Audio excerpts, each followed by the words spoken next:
महाशिवरात्रीला अशा प्रकारे पूजा केल्यास मनातील सगळ्या इच्छा पूर्ण होतील. तर पूजेची पद्धत आहे. महाशिवरात्रीच्या दिवशी सकाळी लवकर उठा, अंघोळ करा आणि स्वच्छ कपडे परिधान करा. भगवान शिवाची मूर्ती किंवा शिवलिंग एका शिखरावर स्थापित करा.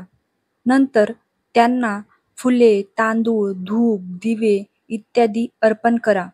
तसेच त्यानंतर ओम नमः शिवाय या मंत्राचा तुम्ही जप करा. शिवरात्रीची कथा वाचा किंवा ऐका. महाशिवरात्रीच्या दिवशी रात्री जागरण करा आणि भगवान शिवाची पूजा करा. शिवलिंगावर दूध, दही, मध, गंगाजल आणि बेलपत्राचा अभिषेक करा आणि त्यानंतर शेवटी आरती करा आणि तुमच्या संपूर्ण सगळ्या इच्छा पूर्ण करण्यासाठी भगवान शिवाला प्रार्थना करा.